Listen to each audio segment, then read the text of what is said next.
Hello and welcome back to Panic in the Warp Core. My name is Chris. And I'm Chip.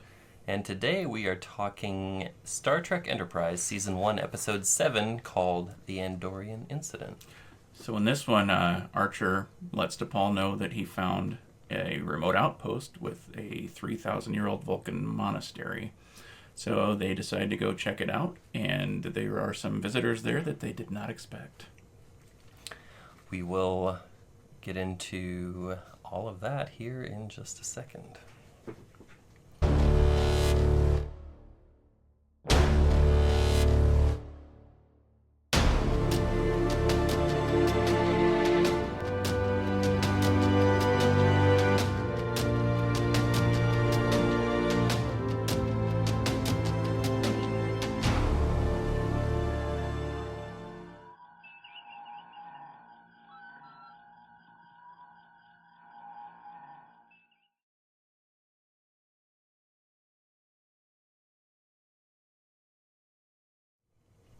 Okay, welcome back. As Chip summarized for us, we are talking about the Andorian Incident.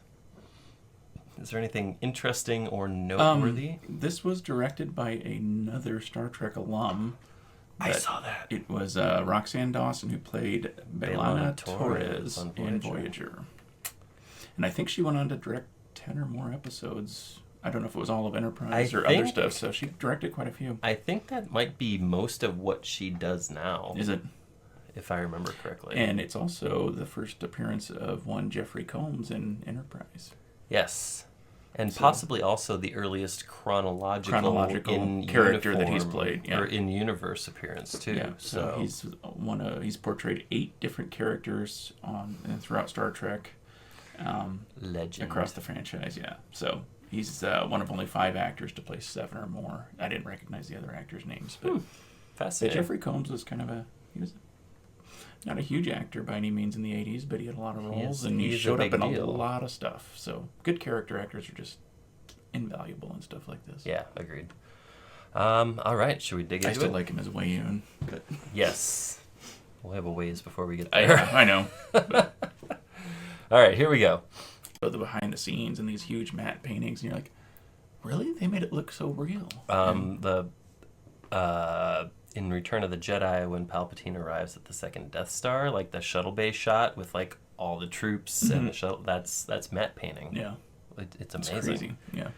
Oh, sorry. We just blew through some Andorians showing up there at the Jeffrey monastery. Combs. It's been a long... I don't remember if there was even any voiceovers in that or any dialogue. I think it was just basically a shot of the monastery and then the 4 Andorians that are doing something there. So it's kind of cool to see this because when you think about the fact that the Federation was started by Earth, the Vulcans, the Andorians, and the Tellarites, this is kind of cool to see some of like the earlier interactions between some of these species. And I think this one's kind of fun because it shows that the Vulcans aren't as they don't sit as high on their horse as they pretend they do. Yeah. They're not they aren't as holier than thou as they come across. Which is a good Metallica song, by the way. Yeah, it is true. Yeah. And T'Pol starts to recognize it, and she starts to have some conflicted thoughts. Definitely. Her character growth just over the first 7 episodes has been something. And when you consider like the length of the series, like it's honestly great writing, great long-term planning. Well, it feels consistent with the show too, or progression. Where it'll be interesting when we get to the original series to see if the consistency of the characters are there from episode to episode, or if it's they kind of change and tweak some things and figure some things out. And yes. So, like in the original pilot, Spock was a lot more emotional than he ended up being in the rest of the series. And that's kind of like... And they wrote it into it. Roddenberry still trying to figure it out. Kind of like in A New Hope, Lucas was still trying to figure out everything with Star Wars, too. Like, Star Destroyers weren't called Star Destroyers. They were... Did he know Luke and Leia were brother and sister in episode 4? Cruisers. Or did he figure it out I think he came up with that later. It's still not a bad thing. It's just, Yeah. I like this because they're like, oh, this this is Hey, look what we found. yeah, like going through like the Vulcan star charts and like picking stuff out, Mm-hmm. and then T'Pol's like, this is not worth your time. Yeah. And leave it to Archer to be like, a monastery sounds great. Let's go. Yeah. It's like an eager puppy. He's kind of he's like human Porthos. Yeah. He's like the gung-ho, captain that just, we gotta go check this out. Hey, while we're in the area. Right. But I suppose if you have no defined mission other than go out there and see what's there. Yeah. Yeah, it's kind of like just, let's just go this way and see what we find. Like, and don't get me wrong, as far as job descriptions go, that would be kind of sweet. Being in charge of 83 lives or whatever, that's the part maybe I wouldn't love. You know, because growing up, I was always like, oh yeah, I'd totally be the captain. The more I've gotten older and further in my career, the less I want to lead people. Yep. So yeah, I did it for like 3 years, and I don't ever want to do it again. no, I just really would rather just go get my work done and go home. Exactly. Okay. Or never leave. I have to complain here, because every scene where T'Pol has a meal, it's like lettuce or some celery. It's like vegetarians and vegans have a whole variety of food options, and I'm pretty sure. I don't remember. No, I think it was maybe in Breaking the Ice where Archer states that like they have protein sequencers that they can like. So it's like, why is she just having like cucumbers and celery and lettuce? Maybe she's part rabbit. Maybe. She's got the big ears. Yeah. Yeah, I hadn't thought about that, but I can't disagree. Yeah. And there was a 4 or 5 year period where I was vegetarian, and so like I pick up on stuff like that, I think, because of that. But well, there's a lot more options to eat than just those things that they keep having around. There are, yeah. For vegetarians. So I mean, you can have a plate of lentils, or right. You can have ratatouille. The rat from that animated movie. Mm-hmm. You could eat him. Well, you couldn't eat him because that would couldn't. be meat, but you could eat what he cooked in the movie. That's true. Yeah. If you wanted to eat what a rat made for you, but. And I always liked the T'Pol. But it was Patton Oswalt that was the rat. True. And he's going to be in Strange New Worlds. Yeah. But I like the T'Pol Phlox conversations because he's always like so joyous and exuberant about experiencing all these cultural differences, and she's like, I love how he's just so inquisitive and just And he calls her out. He finds joy in everything that he calls her out on the edict stuff too, which I find hilarious. Yeah. Okay, here's what you do. You got to do this. You can't do that. Yep, no taking off. No taking off your pants this time, Trip. Which, admittedly, is difficult because they're wearing jumpsuits. That's true. But he didn't technically take his pants off when he got impregnated by the alien. That's true. He didn't. They just put their hands in a bowl of. And he did unzip his zipper a little bit. That's true. So he opened himself up. Right. Yeah. But, yeah, T'Pol seems like a very stickler for the rules. Mm-hmm. I think especially in situations like this, because she's kind of towing that line between being a part of this crew and not wanting to look bad in front of other Vulcans, almost. I don't know. So she's probably like, okay, guys, please do this, this, and this, and don't do that. Please don't make me look bad. Which I get. Yeah. And they're like, oh, yeah, sure, we'll be fine. We'll totally do that. Why not? Once again, with the gorgeous matte painting, seriously. Mm-hmm. Like, look at that. How do you get work like that? I don't know. Well, you probably don't anymore. They don't use matte paintings anymore. True. Uh-oh, the door's broken. That's weird. And, like, this doesn't raise alarm bells to them. Yeah. I mean, even Scooby-Doo would know that, hey, something's not right. Clearly a forced entry, and they're just like, meh. Yeah. Oh, okay, maybe he is a little concerned. Or do you think he was just trying to look properly grim? I don't know. He's intrigued, but... Yeah. I like those doors, though. Yeah. I mean, the monastery's got a neat look to it. It does. Yeah. And, of course, there's just the one guy just standing there. Very stoic. Is this the awkward silence part of the episode? I think so. Yeah. Basically, she's got to explain what she's doing there with these two humans. Yep.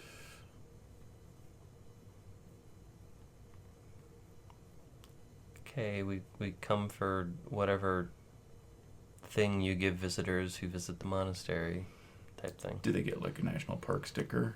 Maybe. Oh, we should make one. Yeah. Did they name this monastery? I don't remember. 'Cause if they did, I'm gonna make one. A 3,000-year-old Vulcan monastery called the Gem. Gem. Okay, cool.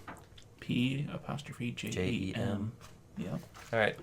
So I'm gonna make a sticker. Make some national park stickers. Or Vulcan monastery stickers. Vulcan monastery stickers. Yeah.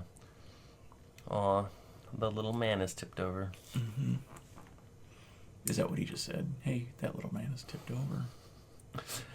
Do you remember the movie National Treasure? Yeah. Where like after they like found the treasure, like Riley, I forget the actor's name, but Riley like came to this gold statue and he's like, "It's a little golden man."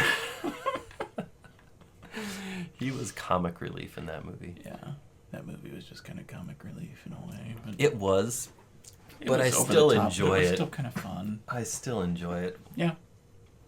It was, yeah. Here. Oh, why are you walking around? Maybe. So it seems like they've played with this theme before in this season, just the whole Vulcan-human interaction and how, they think we're weird, we think they're weird, all that kind of stuff. So. And, like, I don't know if it's just me being, like casting a critical eye as we're watching this, but the whole, like, the Vulcans are holding us back. And then, like, on the other end of it, they're just like, these humans are idiots. Yeah. It's like... These humans are morons. We're not holding them back. They just don't know what to do. The box is pretty cool. Yeah. What's in the box?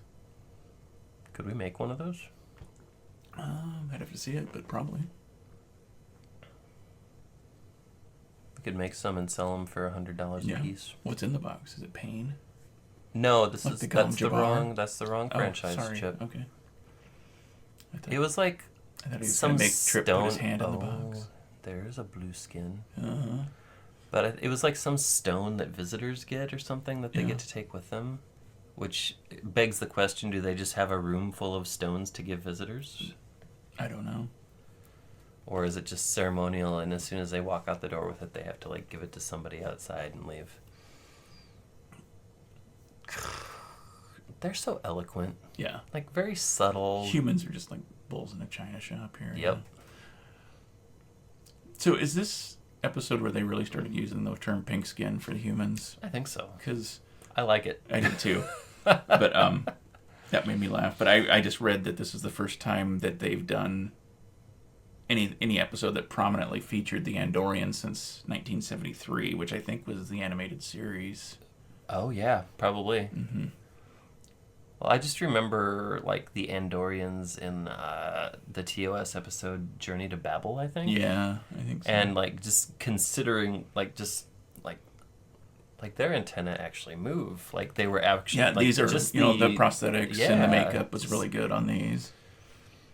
And I remember reading when they tried to do the Orions, they had a hard time coming up with the right body paint that would show up green on camera. And, and I think they had... I think some of the actors got sick and just other stuff from all these different trials they had to do to figure out what looked right. Yeah. But the blue looks good here. It does.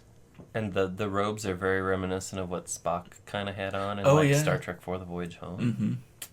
Like, well, obviously I think not even the in same, motion picture, though, when he was going through Kolinar, he's got robes like that on. Or something like that. Were they black in that movie? I think they were more like, almost like Jedi-type robes, if you remember the way they looked. Like, that whole wearing dark colors in the desert thing doesn't seem smart. No. But, hey, I guess it's their planet. Yeah. And their physiology is adapted to it or something. Yeah. I don't know. Archer's got to go and do like the stupid human thing and get punched. Mm-hmm. Oh, I guess hit with the butt of a rifle. Yeah, but he got still. the rifle butt to the gut. Yeah, but Jeffrey Combs is just stealing. He's just chewing some scenery here. So. Oh man, yeah. Like at this point in his career, like he's just got to be having fun. Yeah. But Shran is such a good character. Yeah. Well, I like how, they're here on the suspicion that it's a spy outpost. Mm-hmm. And I like that, Paul's like, no, there's no way. But Archer's like, well, I don't know. Because he doesn't have a lot of love or trust for the Vulcans either. So he's like, oh, maybe he's a kindred spirit. Yeah. Or maybe we can find a way to work together on this. But yeah. Oh, that's gonna hurt. Yeah. I'll be fine. He'll be fine in the next scene. Yeah. So that's how this works. Yeah. Which is like in the role playing game, the next scene you get your max momentum, you get all the stuff like that. Yeah. So you basically get a restart. Right.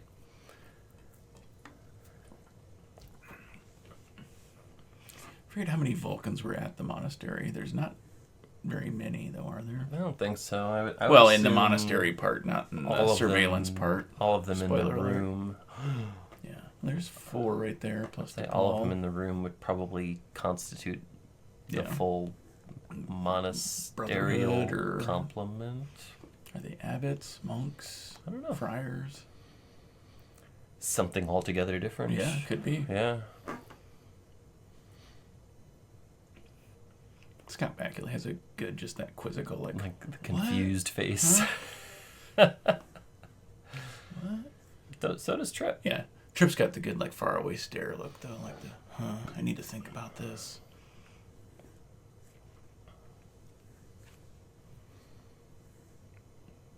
But Bakula's always good. Like, after he gets punched, it's like we just need to work together and figure this out. That's right.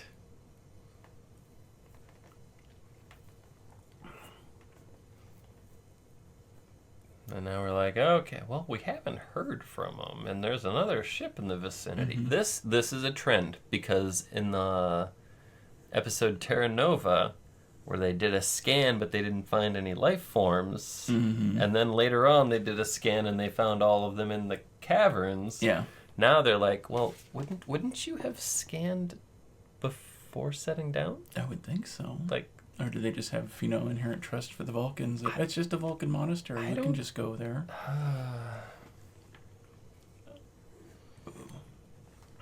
It would make the plot not work as well. That's true. So. The other thing I read, so from a chronological standpoint, this is Starfleet's first encounter with the Andorians, so it's a first contact situation. Yep. And it's going swimmingly, I might add. Yeah. Pink skin. Pink skin. I will say, they do a great job with, like, the bruising and, like, the on the makeup front. Yeah. Oh, man.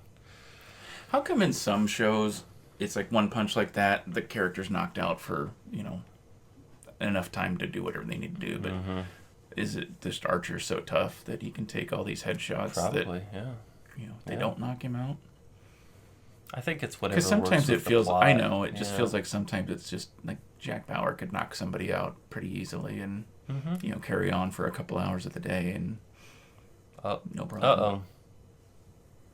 I'm gonna pick apart another piece here in a second. All right. Because I forgot about this. Okay, right. So, like, the ship calls Archer's communicator, right? Yep. And so Shran's like, well, what have we here? Yeah. And he talks to them, and he smashes it, right? Yeah. And so, what does the ship do? Then they proceed to call the other 2 communicators and get all 3 of them busted up. It's like, Malcolm? Yeah. God damn it. This is Malcolm's first chance really driving the ship without That's Archer or true. Trip there. It's like, why would you call us on the other ones?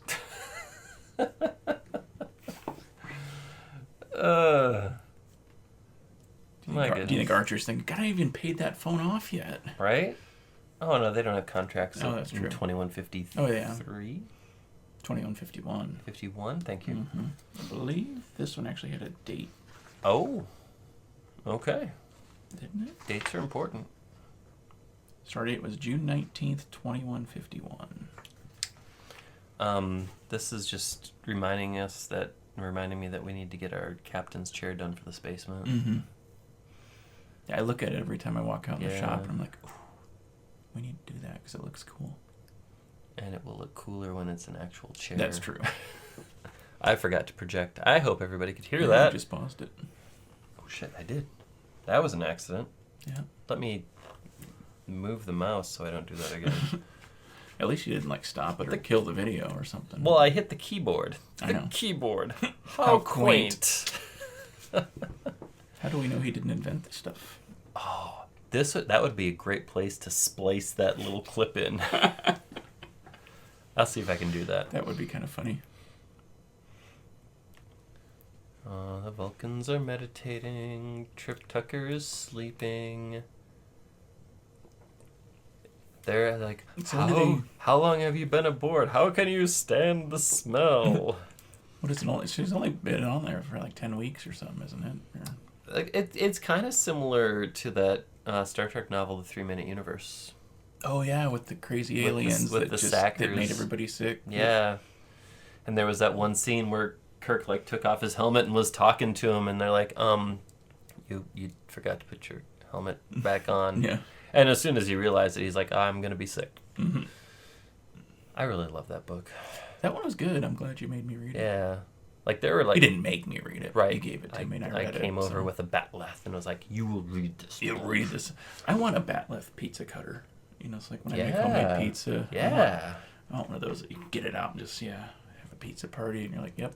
But there are a handful of those old novels from the early to mid 80s. Yeah. That are really solid. Well, it just, the whole concept for the franchise just opens it up for so many ways to tell stories. It does. Because you think about that, the original crew was out there for 5 years, and 3 seasons of television is going to touch... Yeah. An ounce of that. Roughly, a third of it, maybe. So, yeah. Man, he's looking kind of rough. Yeah. Why is he always the punching bag? It's a good point. I don't know. Because he seems like a pretty nice guy.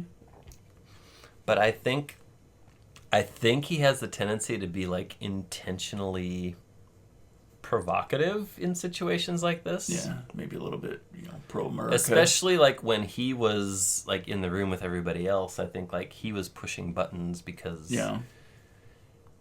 he knew that they wanted to lash out. Mm-hmm. I don't know. Maybe I'm reading into this. Maybe he's not. Is he doing it to protect some of the? Is he? I don't know.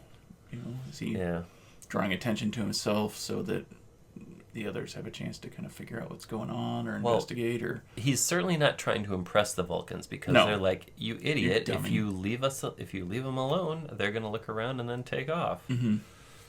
And then the Andorians are like, "Well, now that this ship is here, it only fuels." Yep.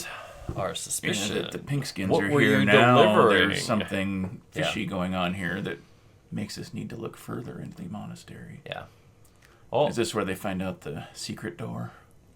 I like secret doors. I know. This feels like very Dungeons and Dragons now. It does. Secret door and a passageway. Next time we play Star Trek Adventures, I'm going to incorporate a secret door. Yeah. But you're not going to know where. Ooh. Because it's secret. How secret? Top secret? Probably, yeah. More secret than the Epstein files? Ooh, I shouldn't have gone there. Yeah. Bye, Trip. Have fun in the dark tunnel with the Vulcan. Mm-hmm. Have fun storming the castle. Is that what you call a Vulcan's butt? Maybe. Oh. It's a good thing I mark these videos as not for children. Yeah. We're not too adult, but we do drop an F-bomb and stuff every now and then. Sometimes we are adult. Yeah. You can't really talk about Gamorrean porn in Star Trek. If it was a Star Wars watch, then we could. But Yeah, that's very true. niche, though. It is. Not many people get off on that content. But there are some. I'm sure there are. Do you think, like, Orions and Gamorreans would be like, hey, kindred spirit, how you doing? What color would their kids be? Well, they're both green. Kind of teal? Right? No, I'm talking about like Orions, not the Andorians. I was thinking the Andorians and Orions if they were to I was thinking Orions and Gamorreans. Oh, Orions and Gamorreans, yeah. Sorry if I didn't make that clear. Sorry. Wouldn't be like an Andorian with a snout? Or Gamorreans with the big antennas? Yeah. I don't know. And Gamorreans are in the desert, so it might be, kind of a hot climate where Andorians like it cold, so... maybe the Gorn. Ooh. I'm curious to see if they take that storyline further in Strange New Worlds this season. I've watched the first... I have not watched any of them yet. Episodes, I think. And it sounds like they are. But it seemed like they were heading that way in the first two, so, there was... I like how he's like, what's down there? And it's like, oh, it's the reliquary. Yeah. Oh, okay. That'll be important later. Yeah. Oh, we don't need to look at that right now. And isn't this like a transmitter or something that Trip is going to try to get running again? He's able to like contact the Enterprise, yeah. And also, wouldn't the Andorians be like monitoring for communications at this point since they have hostages? Mm-hmm. I would think they've got scanning capabilities too that they can know. I mean, they're coming in to do a head count. Okay, so I like what they did here because they were like they had them bursting in while the last scene had the two of them out in the caves. Yeah, but like they're back. So you're like, oh no, are they gonna get found out? Mm-hmm. That was fun. You got to create that dramatic tension. Right. Exactly. Yeah. You know they're not going to get caught yet. They will get caught. Yes. But they're also going to have the upper hand by the time they get caught doing what they're doing. Does anybody ever talk about getting the lower hand? No, I don't know if anybody ever wants the lower hand, though, do they? In wrestling, though, you'd think the lower hand might not be a bad thing either. Yeah. I don't know. Yeah. Okay, this scene is where, like, Archer's like, you take the blanket. And she's like, no, I'm Vulcan, you need it more. Yeah. It's like, there's a little toxic masculinity here. Come on under, let's cuddle. Yeah. And then we can bicker keep each other while we're cuddling. Yeah. That'll keep us warm. It probably would. It's almost like a trope, though. Because, like, the Wheel of Time series, Rand and Avienda... That's true. Do it. Well, when they... And then they do it. Yeah. They do it and then they do it. You know? They do do it and then they really did it. Yeah. And, kudos to Robert Jordan for, making polyamory accepted in the universe. Mm-hmm. Good for you, man. Yeah. Because that was like the 90s. Yeah. God. Well, I started reading those when I was in college. The 90s, like 1995, 1996 is when it was it Time or, like, I think it was Time magazine, like their front page was like, the bisexuals are here. God. We are such a backwards country. Oh, man, I think I actually have that because somebody posted it. Let me see if I can find it. The bisexuals. The bisexual. That sounds like a Saturday Night Live skit or something that... I don't know. Goodness. I don't know. I think I'm going way too far back. Going way too far back. Somebody could have posted it last week, too. That's true. Let's see. This world's going. See, and I'm not quite sure why I'm so, like, focused on finding this at this point, but now I'm committed to the cause. Well, it's because they're doing the bickering under the blankets. So. Oh, yeah. Okay. Yeah, I didn't need to see that, so here we are. Here's a red hat that looks like a MAGA hat that says we're all going to die. Mm-hmm.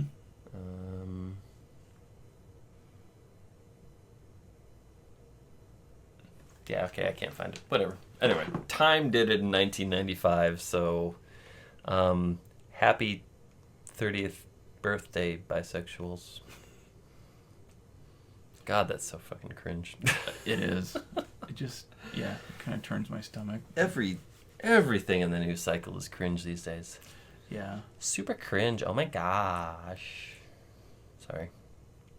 I'm done now. I thought I saw there was a MAGA hat, but I can't. Oh, she took his blanket. This argument did not go in Archer's favor. Because she was like, you need the blanket. And then he was like, let's share. And then he picked a fight. And then she was like, fine, I'm taking the fucking blanket, asshole. I guess there was our fuck bomb. Yep. Yeah. It happens. It does. Which is why it's not for kids. Exactly. Yeah. So I think one thing that, and I hadn't seen this episode in quite a while, and I haven't watched a lot of Star Trek in a while, but I kind of forgot that the Andorians and the Vulcans were basically neighbors in there. Yes, and that's probably friction. Part of the reason. I'm sure there was like warring over territory and one being emotionally impassive and just stoic, and the other being kind of a firebrand. Volatile. Volatile is a better word. Yeah. I can see where maybe that didn't go the best. So, yeah. Malcolm doing the thing, commanding the ship. Oh, there was even a little bird. They put a little bird flying across the matte painting. That was good. Are these like Vulcan dominoes? They must be.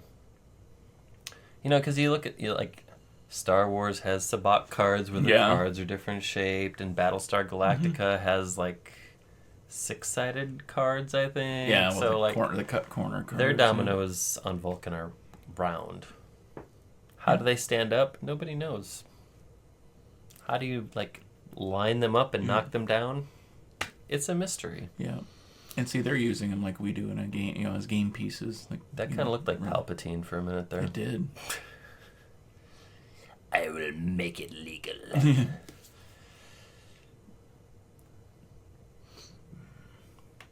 Did we already get to the point where Trip saw like the 3 lights in the cave?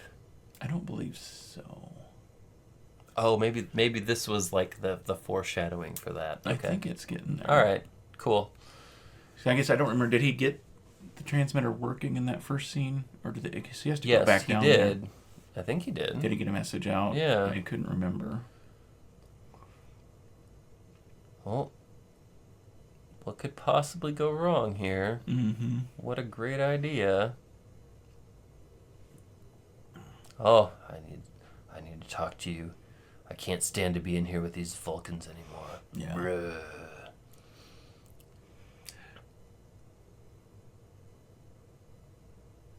Oh, okay. So Trip did see the lights, and he came out here to look at the statue of the face, and like chuck the figure in there so they could validate that this is indeed what they were thinking. Okay, I got it now. Yeah, I do remember that now. Yep. See, this is the problem when I watch episodes late at night. Well, and I watched this one. I think we're gonna try to get together a week or two ago, and then we just had some stuff happening, and so I watched these probably 2 weeks ago. Yeah. He got punched again. This seems to be a trend. But he's trying to. Oh, he got kicked in the ribs there. Yeah. But he's getting closer to that face in the wall. So, as he's getting beaten up and plotting his strategy, GalaxyCon is coming to Des Moines in September. Huh? I think we should go. That would be fun. We should get like business cards with like QR codes to the YouTube channel or something like that, and just like hand them out. That would be kind of fun. And we can wear our away team uniforms. Or that might actually be a good chance for me to wear my like full denim jumpsuit too. Yeah. Be good. Yeah. Depends how warm or not warm it is. September could be 90. It could go either way. 70. You never know. Convention floors are generally a little on the warm side. Oh, I guess when you get that many people, yeah. So maybe away team's the way to go. We should get like an old disposable camera. Because I feel like Trip had it on like that one episode with like the hallucinations. Oh, yeah. Like they were like taking pictures and shit. Yeah. Anyway, yeah. Shran's a little suspicious now. He's not sure what was going on there. He kind of looked back. Aha!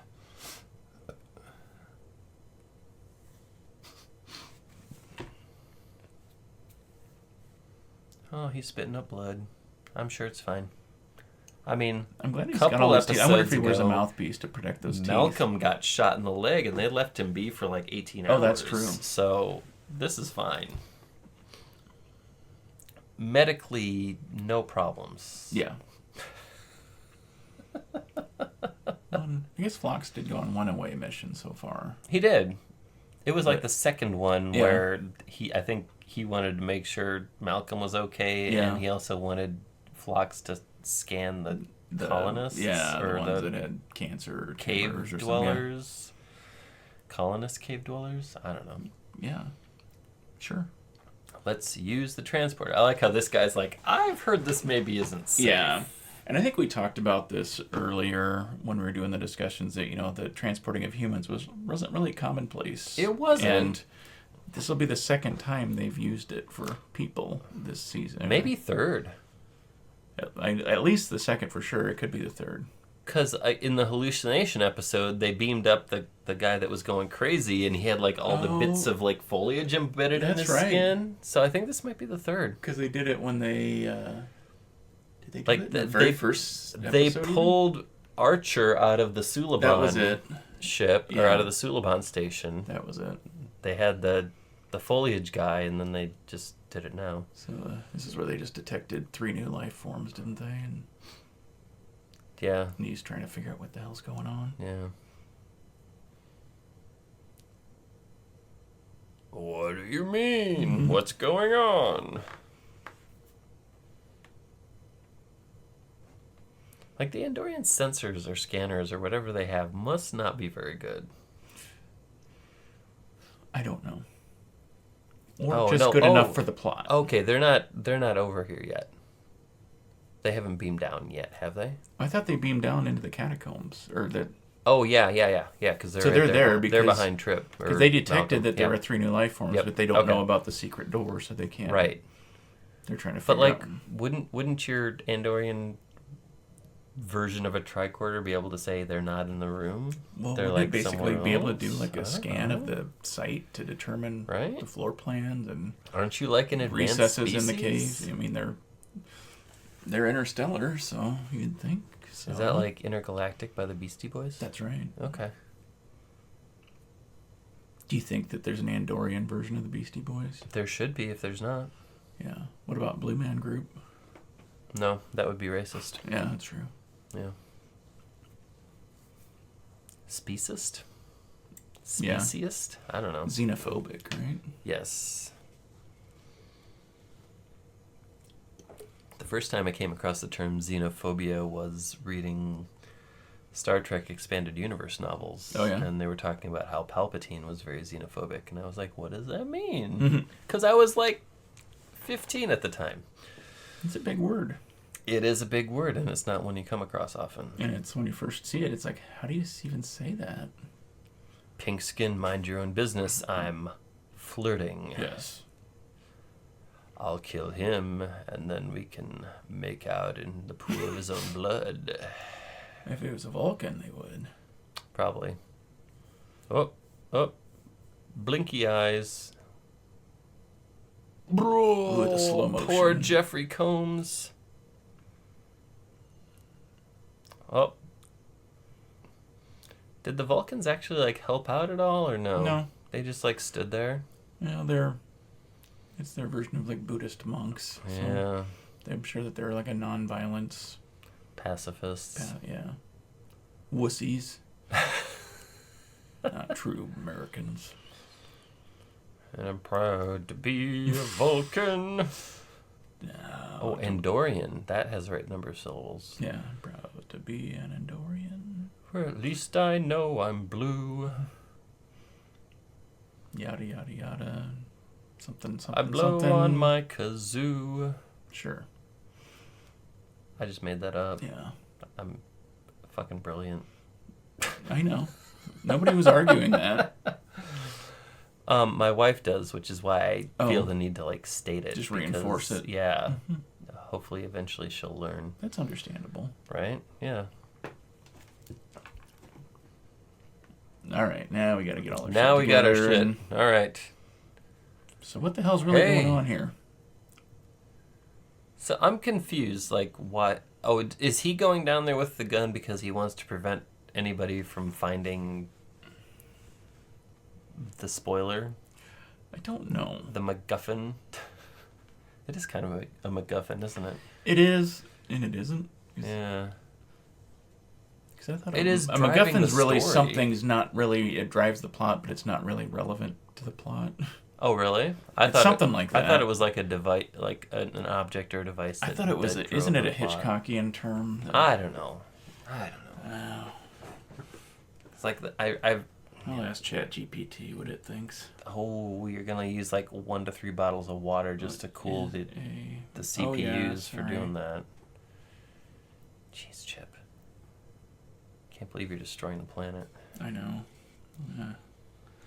A plot device in storytelling, typically an object, event, or goal that the characters in the story are focused on, but which may have little real importance to the audience or the overall narrative. Okay, so not a MacGuffin. The term was popularized by Alfred Hitchcock, who used it to describe the object that the characters care deeply about, but the audience doesn't necessarily need to understand. So, this nobody seems to care that they're shooting up the reliquary. No. This 3,000-year-old monastery that they're just tearing apart now. And it's like, oh, wait, what's this very modern metallic door doing here? That looks like a hiding behind a tapestry. Mm-hmm. What a fantastic hiding place. I think that's where Professor X goes to visit Cerebro. That's what I was going to say. It does kind of look like... It does. Cerebro's chamber. And Patrick Stewart, Star Trek and X-Men connection. True. There you go. Maybe it's full circle. Maybe they're paying homage. Could be. To Charles. Did you see Jeffrey Combs' face when I said that? He was like... He agreed. Aghast. He was like, how dare you suggest that, good sir? And I like how like Archer's like, hey, everybody should come and check this out. And everyone's like, oh, we're going to pretend that we weren't just trying to kill each other. And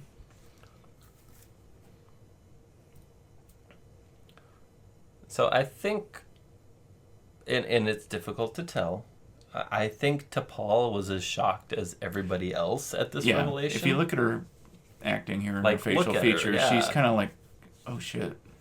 Yeah.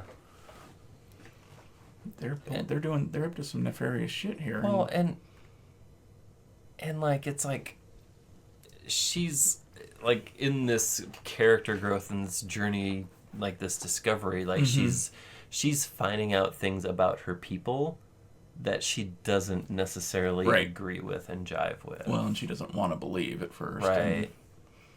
But that all builds to that character, the character arc that she's under or going through, which is good. And also, like, how can a human sock a Vulcan on the jaw and knock him out? Shouldn't happen. No. Could T'Pol do it? Absolutely. Archer? Probably not so much. No. But and he just went like 10 rounds with the Andorians. Because let's go back to Star Trek V, The Final Frontier, where Kirk and Sybok are duking it out outside the shuttle in the shuttle bay, and like Kirk gets a couple shots in, but like Sybok like physically picks him up and like throws him against the shuttle. Yeah. Like consistency, people. This is important. What was it? Was it Into Darkness when Chris Pine was trying to beat up Benedict Cumberbatch? Oh, yeah. He's like, you can punch me over and over and over. Yeah. Just like, keep going, dude. You're not going to do anything. Was that was on the Klingon homeworld, right? Yeah. Yeah. Mm-hmm. He's just like, okay, just keep, until like Pine just like collapses out of exhaustion. And well, he was upset because he like, killed Pike, and that's how Pike died in that one. Right. Wasn't it? Yes. Bruce Greenwood as Pike, fantastic. Oh, that casting, was perfect by the casting. way. Mm-hmm. Love him. Shran, And see, like, I feel like he's got a little bit of respect for Archer now. I think so too. I think that, yeah, and I kind of have an understanding. Anyway. I think that comes into play later on. Yeah, because there's a follow up to this one, isn't there? Or they got some. They pop back up. It lays some foundation for some future story, and probably ultimately for the formation of the Federation. Yeah, because these are the three. I other assume than the Tellarites. Archer's an admiral or the president and is like instrumental in the formation of that entity. So I would think so. Anyway, we close with the matte painting. Yeah. All right. What do we think about this one? This is probably my favorite episode of the series so far. Agreed. And this one of the 4 seasons, this one's pretty highly ranked for me. But I hate to give it 4 pips, but I would go 3.5. So you're gonna round up or down? Let's round down. It'll be a 3. Okay. So there's a very few perfect episodes that I can give 4 to. Like 4 is like creme de la creme. Oh yeah, like right? City on the Edge of Forever. You know. Yeah. Or Spock's brain. Yeah. That's actually the Star Trek very 5. first episode of Star Trek I ever saw was Spock's brain. Was it? I can't remember the name of the one. It's had like the big cells that were like hanging around.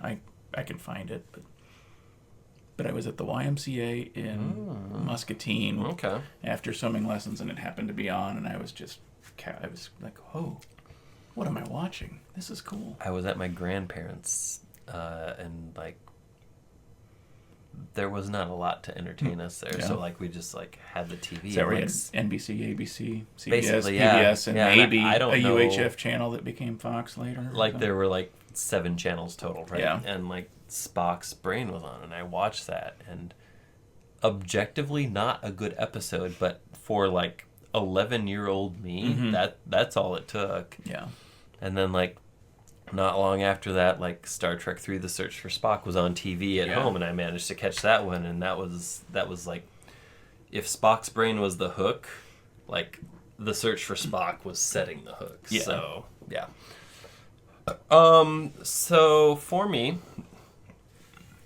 I like this one because it shows some things about the Vulcans. Its first contact with the Andorians, who, like I said earlier, Andorians, Vulcans, humans, and then the Tellarites, like the forming species of the Federation. Yep. So I like seeing how those particular relationships evolve. That being said, there's still a sufficient amount of ridiculousness. But I'm gonna... Part of that's just early 2000s television, too. It really is, yeah. I feel like looking back on some of those, based on like some of the television we've had and like the strides in like storytelling and things like that, like there's gonna be a degree of that. But I'm gonna kind of mimic you, and I'm gonna stick it at a 3.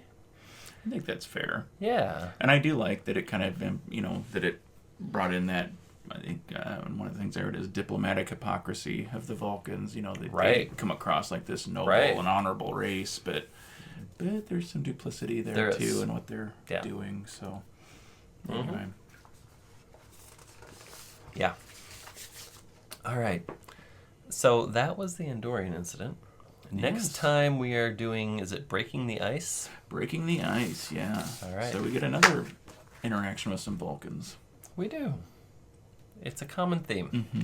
So I want to thank you for hanging out, joining us for this analysis/commentary. As always, adventure, yeah. As always, we would love to hear your take. What did you think? Put it in the comment section below. I'm going to get rid of those the pips. Pippy guys. All right. Also, if you stumbled across this and you're not following us, we do invite you to do so. And if you are following us, we invite you to click that little bell icon, which will let you know every time we post a new episode. Which objectively could be good or bad, I guess. Yeah, and we try to get something out every week, but life intervenes at times, so...